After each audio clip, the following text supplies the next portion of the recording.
Hey there, and I wanted to let you know that this is kind of a unique episode.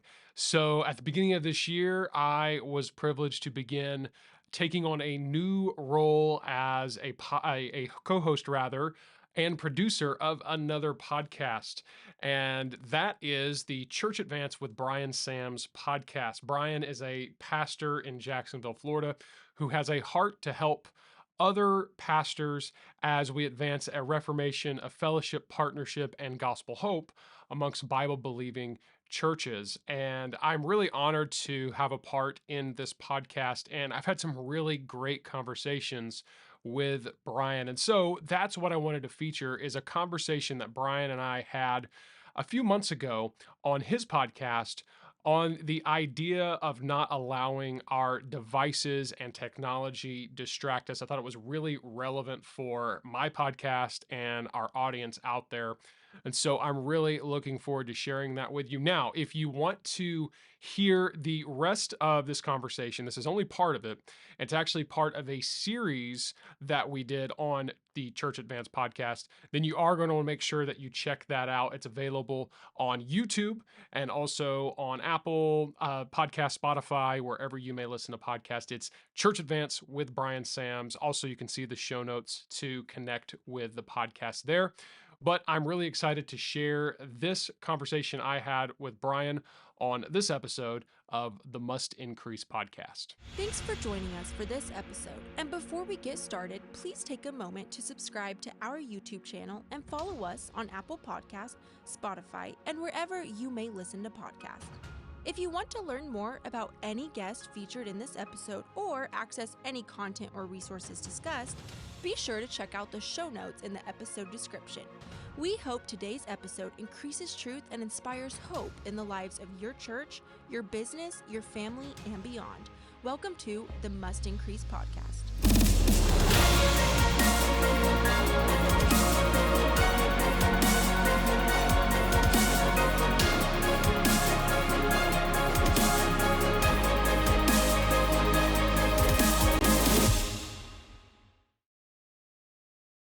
What I really want to share with you is some things that I learned after taking the first ministry sabbatical that I've taken in 20 years of ministry. In the summer of 2022, I took 7 weeks off of church work. I did not preach. I did not do any meetings. I did not have email access. I did not even have phone access for most of it. I just kind of shut the world out, and God really taught me some things. In fact, Luke, I would like us to link to podcast episode number 56 on the Church Advance podcast, which is where I talked about why you need a sabbatical, and I recorded that episode. I think right before or right after I either went to or came back from my sabbatical, but I've never really unpacked kind of what things I learned from that time. And that's really what I want to do today. Interestingly enough, during that 7 weeks, the first week of the 7, I spent in complete solitude with Angie on our 20th wedding anniversary trip to Jamaica. And now Angie and I have gone on what we would call a more nice trip every 5-year anniversary where we'll go to somewhere that's, really mostly a Caribbean vacation. Sometimes we do it every year, but we usually go to a big one. It's a little more expensive, a little more exclusive, just to relax and enjoy and spend time together. So what I did the first week was just complete solitude. I mean, we didn't do any kind of television, anything. We sat, we read, we enjoyed each other. We ate nice restaurants, had a great time. I just completely unplugged and detoxed from 20 years of neck break pace ministry, really. And so, it's interesting.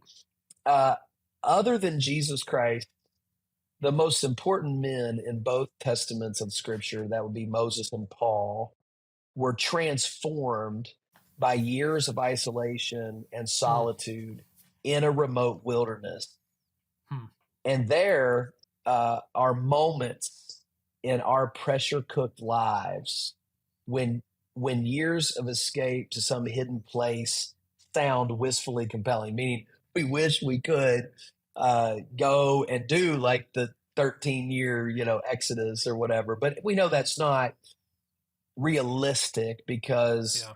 our responsibilities, the calling of God in our lives for the most part is to be productive and to be, doing God's work. We're not to be slothful in business, fervent in spirit, serving the Lord. However, there's got to be a balance that we strike in our lives of including moments of solitude, of rest, of quietness before the Lord, in order to recharge and to refocus and to be resent back into the work that God has called us to do. I mean, Jesus did this. He did it for both himself and his disciples. Matthew 4, verse 1, Matthew 14, verse 23, Mark 135, Luke 4:42. In fact, at Mark chapter 6, verse 31, he says, "Come aside by yourselves to a Mm, deserted place and rest a while. For there were many coming and going, and they did not even have time to eat. So they departed to a deserted place in the boat by themselves."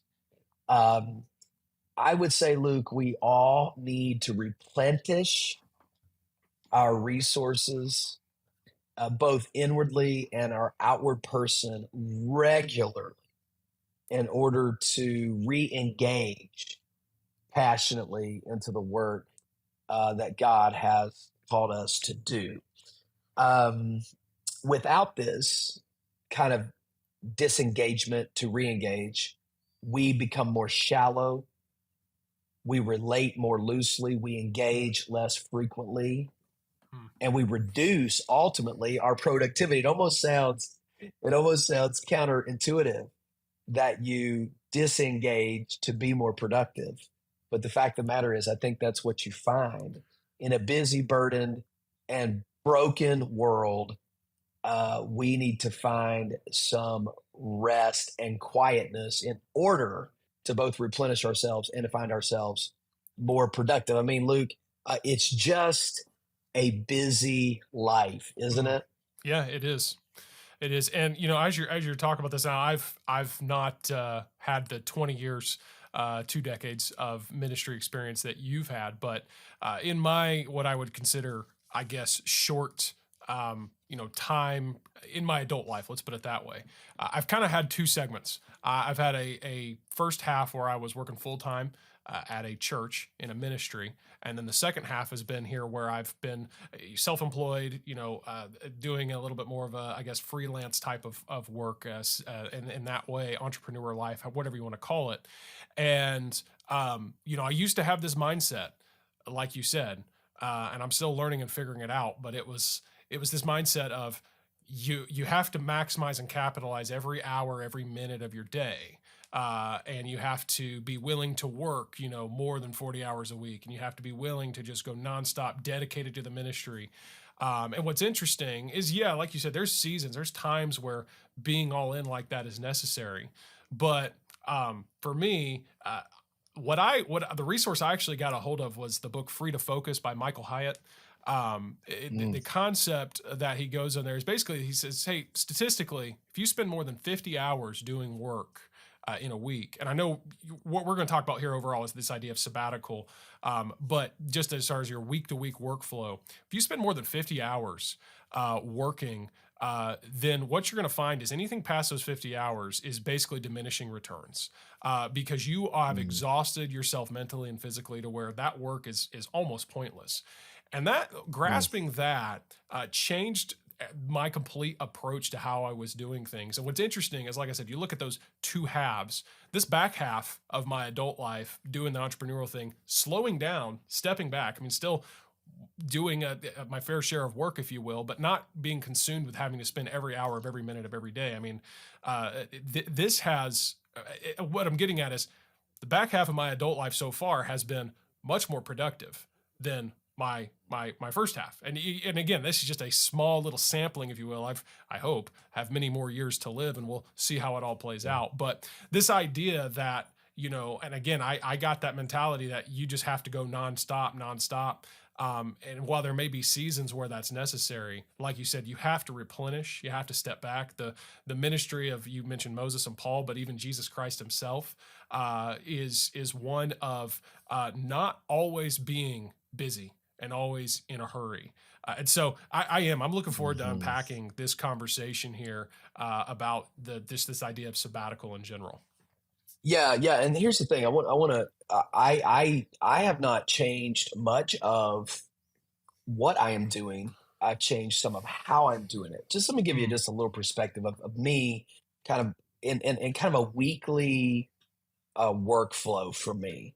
I am every week preparing new content for a Sunday morning sermon.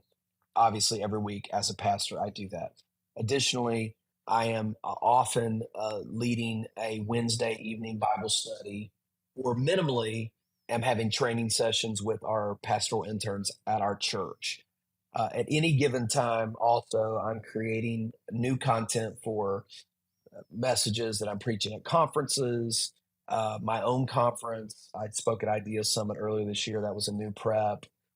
Uh, I teach Bible college and seminary, 10 to 15 hours per semester. Um, I've made a commitment personally to pray through my church roster weekly, and that commitment is oftentimes stressed because of our ever yeah. growing church. Um, it takes a long time, man, to pray by name for a couple of Wow. hundred Yeah. people, and it's just something I decided if I was going to pastor a church, I was going to pray for the people. The only way I know how to do it is to pull the roster out and pray for them by name. Takes time. I'm committed to training new ministry leaders in our church. That is future pastors, future like ministry leaders in our ministry. Last fall, I did a 10-week series just for leaders, all new content I'll probably share on the podcast at some point, just of training lay leaders. Not to Mm, mention the things that are occasional, like death, weddings, angry mm-hmm. people, hurting people, searching people, struggling people that need my virtually what we would consider ever present attention. They're going to call me, they're going to email me, they're going to text me. Um, uh, I had a man recently wanted to have breakfast because he was facing the 40th wedding anniversary of he and his wife. And his wife had passed away suddenly of a heart attack during the COVID situation. Mm, Um, I spent time. I've spent time with a pastor recently who returned from vacation to a group of 7 leaders in his church that had demanded his resignation, and mm, walked through that with him. And now that same man has recently relocated to Florida and is involved in getting my help from him on a consistent basis. As you all know, I spend a ton of time preparing to travel outside speaking. I'm recording this particular episode from Houston, Texas, yeah. where ironically, as I'm recording this, it is 4 days before Easter of 2023, which we are, of course, having Easter and also beginning a brand new church on Easter Sunday, a Spanish congregation. And I have an innumerable amount of people I think that seek advice. I mentioned I think in the last one of our last episodes that one of my former college students is coming down to Florida for a few hours. I have a pastor the same week next week who reached to Mm, me out of the blue and said, "I don't have any friends. Would you be willing to spend a little bit of time with me?" Of course, if I can. Prayer, advice, counsel, just it just goes, it goes, it goes, it goes, it goes. And of course, I have 5 children. Five. five. One, two, three, four, five, which my wife and I are committed in rotation to spending 1 hour of concentrated time with each of them each month. So Wow. once a week, I'm taking Blake out to McDonald's for a Happy Meal. Then next week I'm taking Ashley, and then I'll take Adriana for coffee. And then Angie does the same thing. Oh, and yes, by the way, I am married to my wife, Angie, of almost now 21 years. And I say all that, it almost sounds exhausting just to say it, but I can honestly tell you, Luke, and did he mention the podcast, which should be obvious. There's a lot of time that goes into that. But I'm not stressed. I'm not overwhelmed. I'm not burnt out. I've never felt burnout. I've been tired. I believe that God has shown grace by giving me insight into daily, weekly, annual rhythms of rest and solitude. You've mentioned the word Sabbath, into my regular life that was birthed out of my actual Sabbath experience, led me to rhythms that I can be busy, I can be productive, but at the same time, I refuse to be busy and productive at the high cost of my health, my family, and my joy. So I'm telling you that I accomplished these things that I just described to you within the confines of a reasonable and regular work week. You had mentioned, exceeding 50-hour work week. I honestly, Luke, I don't know that I ever have in any recent years exceeded a 50-hour work week. Now, there are seasons.